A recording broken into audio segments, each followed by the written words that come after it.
साधे लोक आहेत पण मन मोकळे आहेत. जश्न करे संत भोजन होतं त्यात आता नाव काही विचारा नाही पण लई दिनदार लोक होता.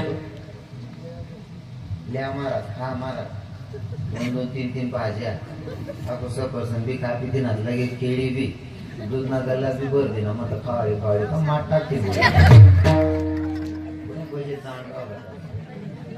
लई दिलदार लोक होते महाराज. हा आणि आमच्या महाराज मंडळीने मस्त भारी जेवले सर्व महाराज माझ्या सकट सगळेच. जेवण ना बजेट भारी होता बा. काही माऊली राहतात बिचारी माऊली सुगरण राहते एखादी असा हातले स्वाद रास ना बापू साहेब असा जीव करस ना खाई राहो बाय मायना एक ठिकाण कार्यक्रम लेखू आम्हाला राम बाबा आम्ही सर्वात लेण्यातून मुक्कामने थांबली कीर्तन नंतर एक बाई म्हणे महाराज आपल्याकडे चारी आम्हाला चला भाऊ बिचारी माय आपले चारी बोलायला मग सकाळ चला जाईल. आम्ही चायले होत ती मायनी चहा ठेवला होता तोपर्यंत हिवाळाला दिवस होता. एक लाडू काढणे ना मेथी लाडू एवढी माऊली सुगरण होती माय. लाडू एवढा भारी बनायला होता हात लावता बरोबर खूप घ्या 2 मा टाकताच पाणी भारी लाडू बनायला. सर्व महाराज लोकेशन खाला आनंद लाडू खाला. वट्टा उतरायला लागून ती बहिणी दुश्मन होई कोणतरी एक मावशी तिने आमले दाखव हिने बोलावं ना मी बी बोलावं. हे महाराज आमना गर्दी चला मी नाही म्हणला तू पण आमना राम बाबा म्हणे चला बाबा तर ना एक लाडू काय आटे ना एक लाडू मस्त बजेट बंद जाईल दुपारले तो का भेटे ना चला गौतम आहे. ही मायनी बी मी 3 लाडू काढ देणार. पहिली मायनी लाडू देणार लाडू एवढा भारी होता हात लावता बरोबर भुगा द्या 2 मा टाकताच पाणी बी. आई मायनी बी लाडू काढ देणार. आई मायना लाडू दाबी दाखाते दाबायनी आणि शेगी दाखाते चेंदायनी मग फसणार व्या.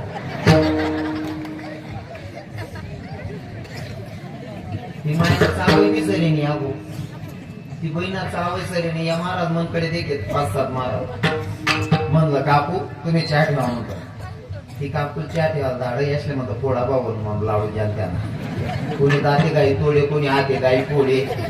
मी ते स्टाईलवर उपटा स्टाईलवर ना डाबाळ टोकायला मनकडे आजाद घेतो माल म्हणजे तो गवळा का दांडगारात नाही पण जिराय टाकतो म्हणतो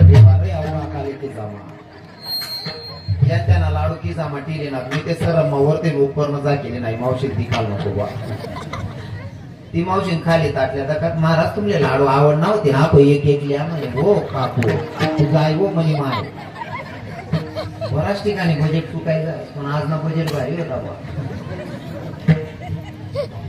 सांगणारे नाथबाबा आणि सांगणाऱ्यांचाही तेवढा अधिकार असला पाहिजे. नाथबाबांच्याकडे एका बाईनं पोराचा हात धरला नाथबाबांना सांगितलं नाथबाबा यो पोरगा गुड खाणं बंद करत नाही म्हणले या पोराला काहीतरी सांगा ना.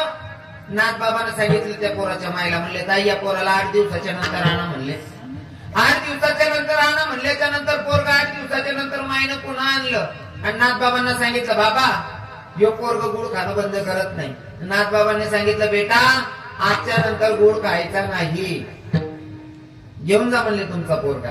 ती बाई म्हणली नाथ बाबा एवढंच सांगायचं होतं गुड खायचा नाही गुड खाऊ नकोस इतकंच सांगायचं होतं मग त्या दिवशी का नाही सांगितलं.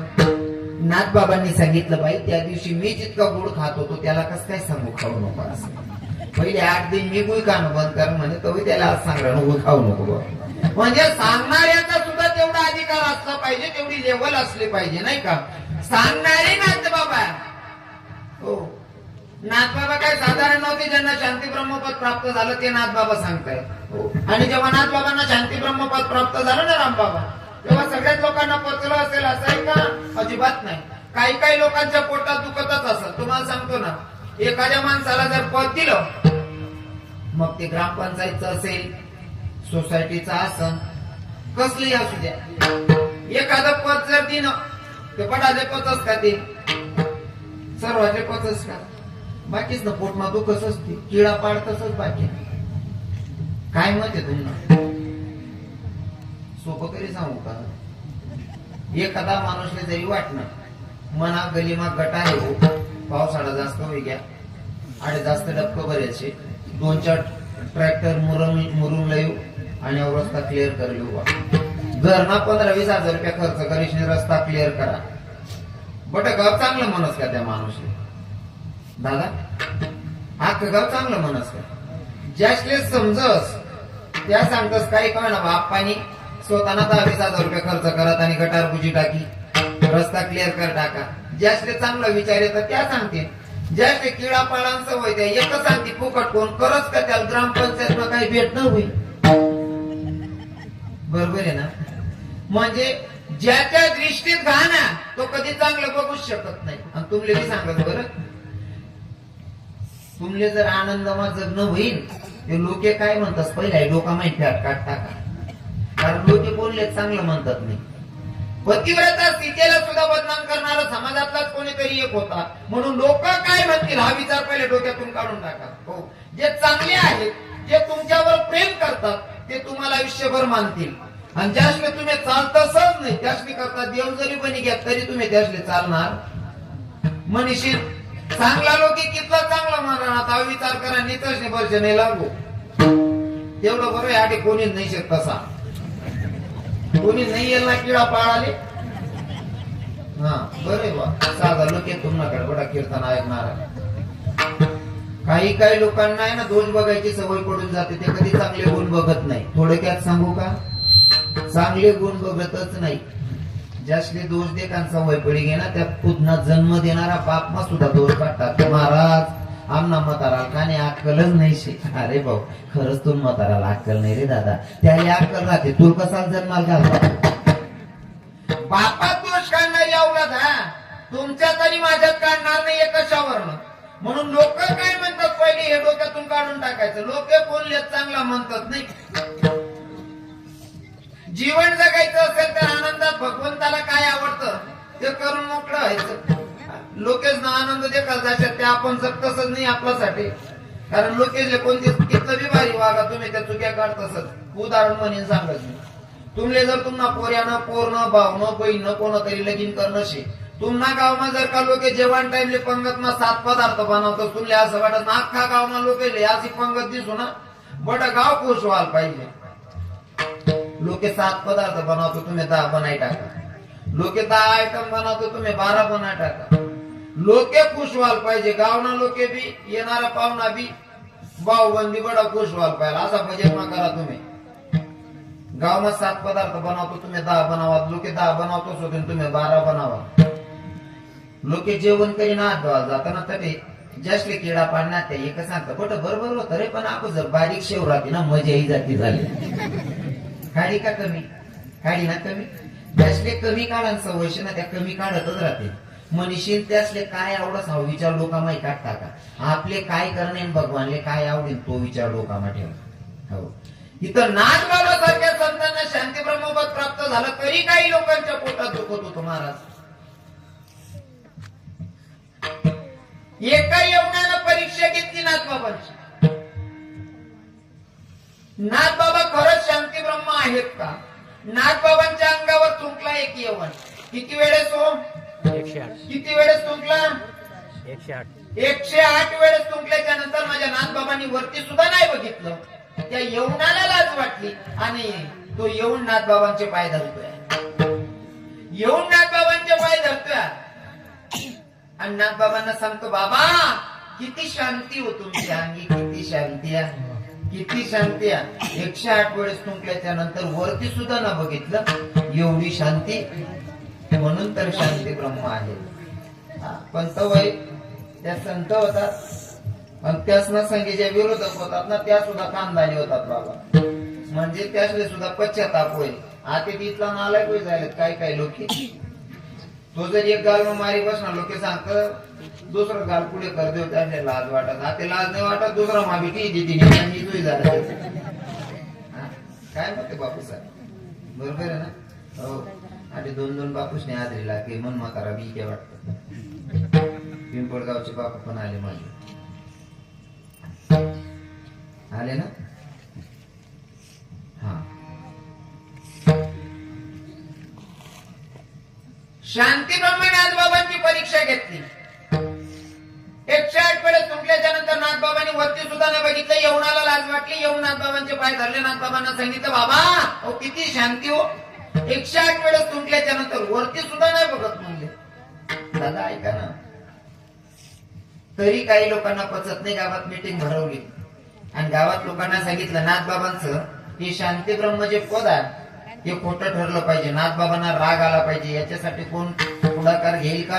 नाथबाबांना राग आणून दाखवेल का? एकाने विडा उचलला, म्हणले नाथबाबांना मी राग आणून दाखवतो. विडा उचलला, नाथबाबांच्या घराकडे मार्गस्थ झाला. पायात चप्पल होती, चप्पल सकट नाथबाबांच्या घरात शिरला महाराज. देवाऱ्यापर्यंत पोहोचला, पायात चप्पल सकट आसनावर जाऊन बसला. फक्त नाथबाबांना राग आला पाहिजे म्हणून. पण नाथबाबांना रागच येत नाही. नाथबाबांनी उलट का पत्नीला सांगितलं, म्हणले गिरजे आपल्याकडे कोणी अतिथी आलेला आहे आणि आपले शास्त्र, आपले संत, आपलं संस्कृती आहे, अतिथी देव भव. येणारा पाहुणा आपल्यासाठी भगवंत असतो. अतिथी देव भव आपलं ग्रंथ आपल्याला सांगतात नाही का? मग येणारा अतिथी आपल्यासाठी भगवंत आहे. काहीतरी स्वयंपाक लाव. येणारा आपल्यासाठी अतिथी असतो. आपला धर्मग्रंथ आपल्याला सांगतात येणारा पाहुणा आपल्यासाठी देवराज. तो जर सकाळी मावना त्याच्या विचारले हो, दुपारले हो ना, जेवण विचारले हो, टाइम चुकाडी हो ना, कमीत कमी पाणी तरी विचारो. तेव्हा आपला धर्म शे बरोबर. हा, कुणी दारात आल्याच्या नंतर बोलू नका. कुणी दारात आल्याच्या नंतर त्याला चहा पाणी नाश्ता जेवण विचारलं पाहिजे. हा, फक्त अतिथी सुद्धा तेवढा समजदार पाहिजे. समजदार म्हणजे मग ही गावठी भाषा मा. काय झालं? बापरे, बेडू कसे तुम्ही त्या साधे पाहत ना, जनावर गेले का तुला पटा ना बेडू किती अर्थ नाही काय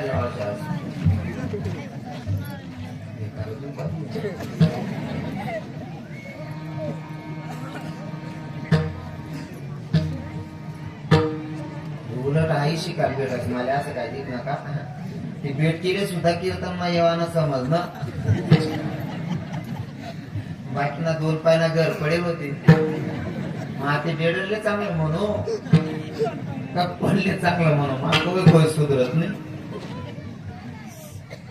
एकच आहे बरं, एकच भेटती होईल. डायरेक्ट पिक बर बाया उठून उद्या गे का पाहिजे तुम्हाला आपली घेऊन मन सुरू करू.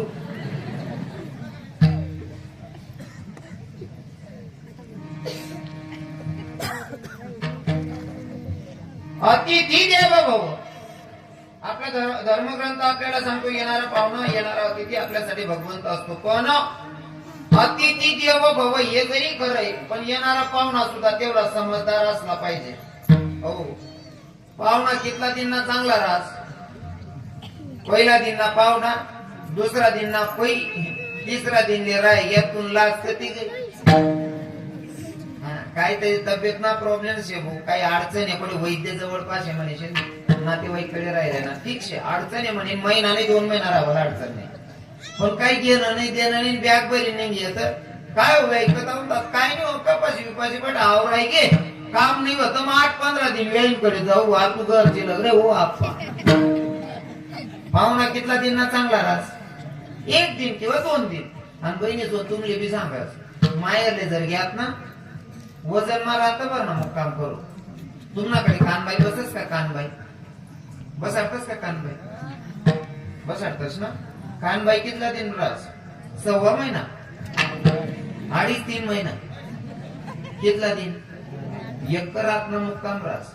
1 रातभर रास. पण अख्खा गाव मग गाजा वाजा. हा, रातभर नाही पाहुणे ना, अख्खा गाव मग वाजा गाजा रास. अशा महिना 1.5 महिना राहणाऱ्या पाहुणेले गो गाय लात मारते नाही. मग सांग मला पाय लाग्या हो, माय म्हणणं नाही फायने लाग्या. तू काला मागे लटकेले ते लात मारे. पण ऐकून बी हलकट पाय मारेवर मी राहायचा. खानबाईन माय कांडी पेटीने 1 रात ना मुक्काम करू. बाकीने पुरी रातभर राहावाले. ते नवराला फोन करते मला काय नाही असं वाटलं ना 8-4 दिन राहायचा हो माय. बिनकाम ना, काम नाही गरज नाही. इथलं वजन मारावं. वहिनी 4 तास सांगाल पाय भाऊ जाईने होता या ना. आणि रातभर राहील सकाळी माझं झडप माने हो ना भाऊ जाईना डोळ्या मासू यार पाय माय इथले थांबड राहिलो तरी म्हणणं नाही राहिली नाही. असं वागू तुमले नवीन पाय मारते तर खातील येडा पण आहे बहिणी तेवढं बरं आटेल्या पाया निघत त्या. कारण ते ना सांगत ते ना काहीच सांगत नाही करताना सांगत बहिणी अतिथी सुद्धा एवढा समजदार पाहिजे ना. हा आपला जुना लोकेश म्हणे पहिला दिना पाहुणा दुसरा दिना पही तिसरा दिनले जर राहीच द्या ते तुम्ही लाच कधी गे. एक पाहुणा होणार म्हणे पहिला दिनले पाहुणचार दुसरा दिनले पाहुणचार तिसरा दिनले पाहुणचार चौथा दिन पाचवा दिन बाई म्हणे हो माय आव काय यांनी काही चुरी निघत हा समाव म्हणे. नवराल म्हणे या काढा माणूस म्हणे मी तोंडी जाय कस काय सांगू त्याला जाय म्हणेशील पण एक पर्याय सांगस म्हणे काय तू किचन रूम मा जाय गादीने मस्त गडी करीन ठिदे हा नुसता मांडा उपट म्हणे. बाईनी गादीने गडीन गडी ठिदीने भांडा उपटायला लागणे. अहो पाहुणांजोडे बसेल होता हॉल मा आता टिपर लई घ्या बाईनी भांडा उपट्यानं आवाजून आते आता टिपर लई घ्या आणि गादीवर सपासप मारे आणि बाई तर ताना कोपराला आलाय मारी हो माय बसना मी मरी जाऊ ना हो माय बसना मी मरी जाऊ ना. दोन्हीच ना दांगडू चालू होता पाहुणाला असं वाटणं आपला मुळे दांगडू घुसणार हो पाहुणा बयान काढली माणूस बाहेरून आता कस पाहुणा काही पत्ता नाही म्हणे बाई म्हणे ये बाहेर देख कसं खोटं खोटं मार पाहुणा पै द्या. बाई म्हणे मी बी कसं खोटं खोटं रणू म्हणे पाहुणा साना वाटे सांगे मी बी कसं खोटं खोटं जायला नाटक इथला नेता तेल काय काम ना. पाहुणा सुद्धा आबरूदार पाहिजे रातभर ना मुक्काम सकाळी निघी जाणारा पाहिजे. अतिथी देव बाबा नाद बाबांनी जेवायला सांगितलं गिरजायला सांगितलं गिरजे अतिथी देव बाबा काहीतरी स्वयंपाक लाव जेवायला बसवलं. हा आलेल्या पाहुण्याच्या लक्षात आलं आपण आलतो कशासाठी नाथबाबांना राग आला पाहिजे पण इथं तर नाथबाबा आपल्याला जेव घालतात काय करावं लोकांना बाहेर काय तोंड दाखवणार आहेत आपण. नाथबाबांना राग आला पाहिजे असं काहीतरी करावं लागेल. नाथबाबांनी जेवायला बसवलं असं टाकलेलं जेवणाला बसलाय तो माणूस. आता नाथबाबांना राग कसा येईल ते बघत होता. नाथबाबांची पत्नी जीव वाढत होती. नाथबाबांची पत्नी जीव वाढत्या हा आलेला अतिथी नाथबाबांना राग आला पाहिजे म्हणून जेवता जेवता उठणार नाथबाबां बायकोन पाठवर बशी घ्या. आता मला सांगा नाथबाबांच्या पत्नीच्या पाठीवर बसलाय नाथबाबांच्या पत्नीच्या पाठीवर जाऊन बसतोय. कसं वातावरण असेल त्यांच्या घरातलं बाबा कसं वातावरण राहील. एखादा परका माणूस समजा नाथबाबांना तुमले समजावणे आपला घर म्हणा उदाहरण घेऊ तुमना घरमा कोणीतरी अतिथी होणार आणि तुम्ही त्याला जेवणले बसाड देणं आणि तुम्ही बायको वाढ राहिने तो येणारा पाहुणा येश नाही तुम्ही बायको पाठवर बसले कस काय वातावरण राहील. हा एक बुक्का मग मुका कट लागतील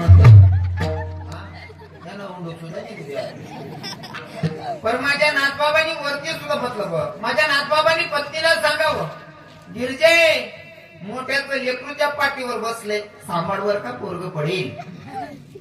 महाराज नाथबाबा जेवढे शांत होते ना तेवढी पत्नी सुद्धा समजदार आणि शांत होते. नाथबाबांच्या पत्नीने सांगितलं धनी स्वामी अहो काळजी करू नका मी पण माय या माझे पण लहान लहान लेकरं वागवलेत मी लेकराला पडू देत नाही म्हणले काळजी करू नका. एवढी शांत नाथबाबांची पत्नी सुद्धा होती. हो तुमले सांगत माणूस ना शांतपणा बायको शिवाय अजिबात चालत नाही.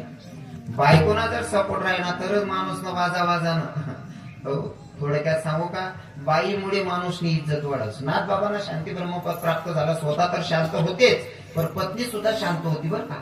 हा तुम्ही कितला बी आगाऊपणा करा पण जोपर्यंत बायकोना सपोर्ट नाही तोपर्यंत माणूस ना शांत पण नाही. काय मत आहे तुम्हाला असा भुंगाई टाकू जातो तुम्हाला लग्न जायलाच ना बडास ना तुम्ही असा ब्रह्मचारी सारखा देखतच बा तुमले लगीन समजत नाही. मी कस साधूच ना मठवर कीर्तन करायला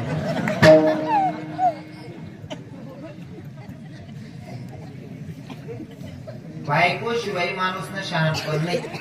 काय मत आहे तुम्हाला कारण बाई जर समजदार असली ना बापूसाहेब तर माणसाची इज्जत वाढवते. काय मत आहे तुम्हाला बाई जर समजदार राहिली माणूसने इज्जत वाढावं. कसं जर आता दिवाळी येते एखाद्या माणसाला जर आता दिवाळीमध्ये गावातले सगळे क्लासमेट मित्र जे बाहेर गावी कामासाठी गेलेले नोकरीला गेलेले ते आल्याच्या नंतर मित्र भेटले 10-12 त्यानं चौकातूनच बायकोला फोन करा, बाई माझे सगळे वर्गमित्र आलेले आहेत, क्लासमेट आलेले आहेत, आता आम्ही सगळे मित्र जमलोय, मी घरी आणतोय, त्यांच्यासाठी चहा वगैरे ठेव बर का. मित्र श्री घर लय जास्त तोपर्यंत बाईनी चहाटी यायचे. मित्र येऊन पहिले पाणी ना ग्लास, लगेच चहा, लगेच नवराली चारस, नाश्ता लाव कपाट असले. त्या मित्र देखील सांगता काय काय ना भाऊ बावड्या बायको काय समजदार आहे भाऊ, नुसतं चहा सांगा पण बाई नाश्ता जेवण बडी तयारी करायची, बाईले बारी भेटेल. म्हणजे बाईले कोणी देखी नाही. आता दुसऱ्यांजोडे चावीन त्याने बाई देखील पण बावड्यान बाई बारीशी 10 मित्र 100 ठिकाणी चावतात, बरोबर आहे ना. 10 मित्र 100 ठिकाणी चावतात बावड्यान बाई बारीशी वास.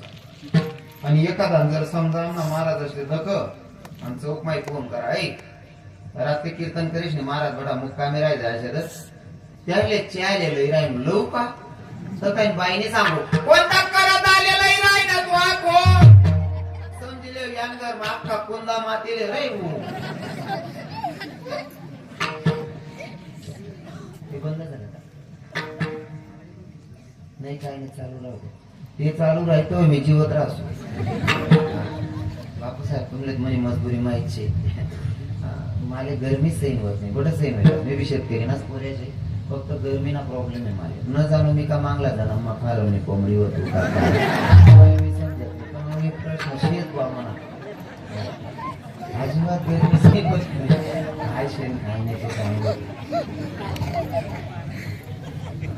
बायको शिवाय माणूस शांतपणा नाही.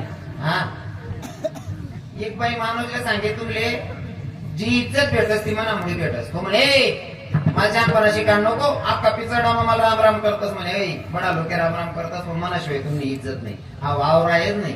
बाई म्हणे लिहू का परीक्षा लिह म्हणे परीक्षा नेमका आव भाऊ आमदार कार्यकर्ता होता गावमा सभा लिहिल होती भर सभामा सांगण्याचा ज्याला घरकुल नाही त्याला घरकुल मंजूर कर दिसू आपला गावमा सिमेंट कॉन्क्रीटना पक्का रस्ता मंजूर कर दिसू ज्याचे येरी नाही त्याची येरी मंजूर कर दिसू त्यानं मोकळा हात फिरायचा त्यांचा दंडाचा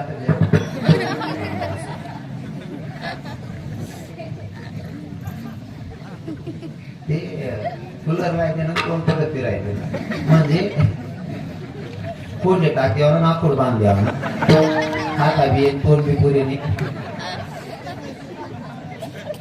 बरोबर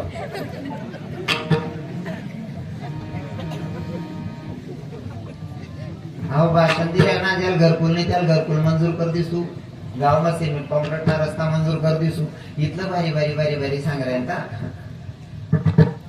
बडा गावभर लोकेच चावे भाषण दिलाय ना बाईनी करते 10-12 गोरीस ना पोऱ्याला दाडा म्हणे बाड्या वैरेतून बापले सांग मन माहीत पोरण वाटायला बोलावं पोऱ्या उन्हा म्हणे पप्पा म्हणे काय रे मन माहीत पोरण वाटायला बोलावं याने की वया मग थंडा गामचा इथला भूषण मग भाषण दिरायता ज्याला घरकुल नाही त्याला घरकुल मंजूर करायला लावतो आमदार निवडून का सिमेंट कॉन्क्रीटना रस्ता येर मंजूर कर दिसू इथलं भारी भारी सांगणार बायको पुरण वाटायला बोलाय राहील अहो गाय गाई स्टेजवरती उतरणा घरमा जाई राह ना ज्या लोक सभा ऐकाले त्या दांगडोदा कालपुढे लोकांना स्वभाव राहणार बापरे दांगडो धरणारा त्या आई करतच नाही आपण ज्या सभा होता त्या दांगडोदा कालपुढे तुला अक्कल आहे का मी इथला फॉर्मा भाषण दिलं तुम्हाला पुरण वाटायला बोला बाई म्हणे मी जागा होताना मी करावं ती इज्जत वाढाव सुधी आणि मी करावं ती इज्जत घटाळ सुधी अरे म्हणे आता बडी ही काय गे पण राखीले तुमले मान्य आहे ना म्हणे मनाशिवाय इज्जत नाही मला बट मान्य आहे फक्त त्या इज्जत राखीले बाई बाहेरून लोक उभा होतात अंगणमा लोकेशा म्हणे तुमले काय वाटणं मी म्हण नवरा पुरण वाटायला बोलावं का अजिबात नाही मना नवराना सभारी इथला लोक येतच गाव म्हणा इथला लोक येले त्याच्या खाली काय वाटला उभा मी पुरण वाटी ठेवले मन नवरा सांगे यशनं गोड तोंड कर दे तुम नाते काय पुरण वाटी द्या बुवा राखली का नाही. हा पत्नीचा सपोर्ट असेल तर माणूस पुढे नाही तर माणूस एकटा शहाणपणा करणार नाही. एकटा माणूस काहीच करू शकत नाही फक्त मोदी साहेबांचे सोडते तुम्ही कोणत्या गणितलाही दिशा एवढे शांती ब्रह्मनाथ बाबा आणि ते नाथ बाबा या अभंगातून तुम्हा आपल्या जीवांना सांगता भैया जर तुम्हाला भगवंताची प्राप्ती करून घ्यायची असेल तर त्याच्यासाठी तुम्हाला संतांना शरण जावं लागेल संतांचा पाय धरावं लागेल संतांचे पाय धरावे लागतील तर तुम्हाला भगवंताची प्राप्ती आहे. फॉर एक्झाम्पल जर तुम्हाला आमदाराला भेटायचं असेल तर अगोदर पीएला भेटावं लागते, डॉक्टरांना भेटायचं असेल तर अगोदर कंपाऊंडर दादाला भेटावं लागते, प्रिन्सिपलला भेटायचं असेल तर अगोदर आपल्याला शिपाई काकांना भेटावं लागते. जर प्रिन्सिपलला भेटायचं असेल तर शिपाई काका, डॉक्टरांना भेटायचं असेल तर कंपाऊंडर दादा, आणि आमदार साहेबांना भेटायचं असेल तर पीएला भेटावं लागतं. मग मला सांगा, जगाच्या मालकाला भेटायचं असेल तर कोणीतरी मध्यस्थी असलं पाहिजे. आणि जोपर्यंत मध्यस्थी भेटणारे संत भेटत नाही तोपर्यंत भगवंताची प्राप्ती नाही. ज्यांच्यासाठी तुम्ही कार्यक्रमाचं आयोजन केलं, ऋषी महात्मा वाल्मिक ऋषी, आज आपण स्वाभिमानानं नाव घेतो. हे वाल्मिक ऋषी अगोदर वाल्या कोळी होते. कोण होत? वाल्या कोळी. किती पाप केलं माहितीये का? रांजणच्या रांजण भरून ठेवले माणसं मारून मारून. आणि रांजण काय आपला मायक होता काडीच माटना. रांजण पण असा होता 12 बैलेस 5 फेरी ना, 12 फेरी ना, एवढा एकच रांजण. बैलेसने पार केली एवढा रांजण होता. आणि आपला मॅक साधारण तुम्हासारखा मनासारखा जीव मरणात याच नाही, हिशोब नाही राहे. फक्त ब्राह्मण मरणात तरच खडा टाका असा बजेट होता. आपला मायक केअर कचराच नाही, हिशोबच नाही तर येत त्या. नुसता ब्राह्मण मरणात तर खडा टाका असा साधारण बळी टाका होता. इतकं पाप. पण एक दिवस असा आला, नारद महर्षींना लुटण्यासाठी वाल्या कोणी थांबलेले. स्वामींना बघितलं, नारद महर्षींना बघितलं. धरायचं तर मारण्यासाठी, लुटण्यासाठी. नारद महर्षीने सांगितलं, म्हणले दादा हे काय करताय? तो माझा व्यवसाय आहे. नारद महर्षींनी सांगितलं, भगवंताने एवढा चांगला नरदेह दिलाय, भगवंतानं तुम्हाला जन्माला घातलाय, भगवंताचं नामचिंतन करा ना. तुम्ही एवढं पाप करताय, लोकांना मारून सोडून तुम्ही पैसे हिसकवताय, रक्कम काढून घेता, याचा फायदा काय? या तुम्हाला भोगावं लागणार आहे. वाल्या कोणीनं सांगितलं, मला काय भोगावं लागणार आहे? मी ज्यांच्यासाठी करतो त्यांनाही तर भोगावं लागणार आहे ना. म्हणले एकदा जा तुम्ही करताय ना ते पाप, तुमच्या परिवारात वाटून घेतील का? जा म्हणले. नारद महर्षींवर विश्वास बसला आणि कदाचित तुम्ही टाळाटाळ करताय, तुम्ही पडून जाशाल म्हणून नारद महर्षींना बांधून ठेवलं. आणि वाल्या कोणी घरी गेले. घरी गेल्याच्या नंतर मायबापांना सांगितलं, आई बाबा तुमच्यासाठी मी एवढं पाप करतोय, लोकांना मारतोय, झोडतोय आणि कसे तरी पैसे लुबाडून आणतोय, तुम्हाला खाऊ घालतोय. जर हे पाप होत असेल तर काही पापात तुम्ही भागीदार व्हाल का? पाप वाटून घेशाल का? मायबापांनी सांगितलं, लेका जन्माला घालणं आमचं काम, लहानाचं मोठं करायचं आमचं काम होतं. आता लहान होता तोपर्यंत आमची जबाबदारी होती, आता तू मोठा झालाय, आता तुझी जबाबदारी. तू कसंही खाऊ घाल, चोरी करून खाऊ घाल की काबाड कष्ट करून खाऊ घाल, तो तुझा प्रश्न आहे, ही तुझी जबाबदारी आहे. पाप आम्ही डोक्यावर घेणार नाही. पत्नीकडे गेले. पत्नीला सांगितलं, बघ ना तुझ्यासाठी एवढं मी लोकांना लुटतोय, एवढं पाप करतोय, हे पापाचं ओझं माझ्या डोक्यावर असेल तर काही भाग तू घेशील का माझं पाप तुझ्या डोक्यावर? पत्नी हुशार होती. पत्नीनं सांगितलं, जर शब्दात सांगितलं तर मालक माझा समजणार नाही. पत्नी हुशार होती. पत्नीनं सांगितलं, ओ धनी ऐका ना, ओ मला त्रास व्हायला. हो काय झालं? म्हणले मला विंचू चावलाय. काय झालं? अगं विंचू चावलाय. म्हणे हो. धनी स्वामी एक काम करा ना. म्हणे काय? मला विंचू चायशी जास्त त्रास होईल ना, अर्धा वाटी द्या ना. काही काही बाया हुशार राहतेस. जे विजा होताय ना, मला हा त्रास मला अनावर होतोय, मला जास्तच होतोय, बाकीचा त्रास तुम्ही वाटून घ्या ना. वाल्या पुढे सांगताय म्हणले, वेळी त्रास वाटता येतो का? दुःख वाटता येतं का? अगं दुःख वाटता येत नाही. पत्नीनं सांगितलं, त्याचप्रमाणे पाप सुद्धा वाटता येत नाही. तुम्ही करताय ना ते तुम्हाला भोगावं लागेल. तुमची पत्नी या, तुम्ही शपथ घेतली लग्नामध्ये की माझ्या सुखदुःखात तुम्ही उभे राहणार आहेत, ही तुमची जबाबदारी मला वागवणं. वाल्या पुढे परत आले. परत आल्याच्या नंतर नारद महर्षींना सांगितलं, महर्षी करतोय ते पापात कोणी भागीदारीच नाही, कोणी घ्यायलाच तयार नाही. मग तुम्हाला म्हणलं होतं ना.